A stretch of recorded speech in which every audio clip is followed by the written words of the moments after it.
Hey everyone, welcome to Mad Acts 2020. I really am praying today and deciding for God to use this channel to change your life for the good and to believe again that God is able to do exceedingly abundantly above all that you could ask or think. Once again, thank you so much for your continued support, and if you are new to my channel, don't forget to click subscribe for more weekly updates on Mad Acts 2020. God bless everyone, God cares. Hello po, good morning, good morning. Praise the Lord. It's Friday and we're so excited na makapagsundo sa mga kapatid today.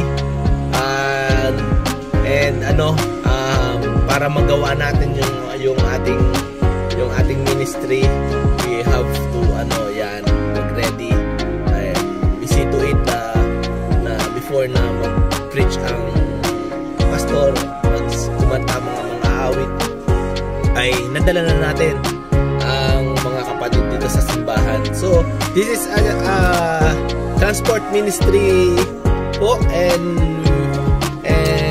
ayan, ginagawa po natin ito for the glory of the Lord.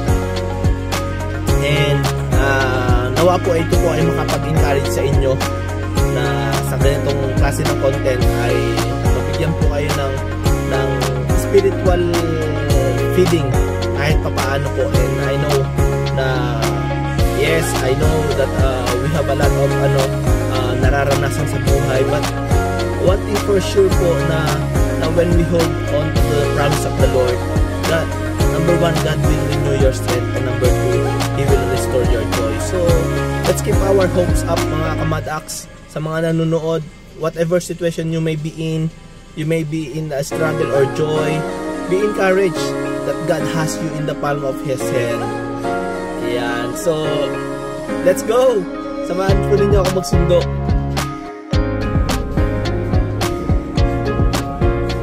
Papunta po tayo ngayon kay Kuya Edwin dito sa may Soup once again. Pag dinaretso mo ito, papuntang Corniche.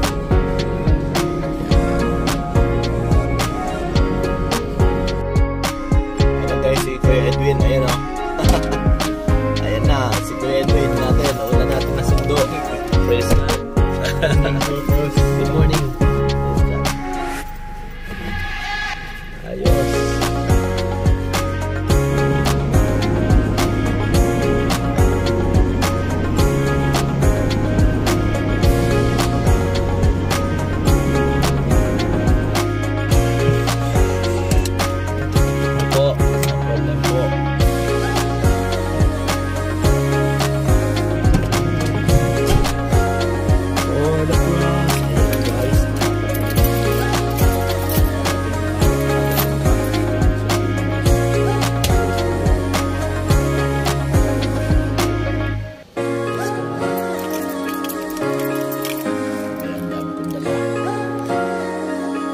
A few moments later.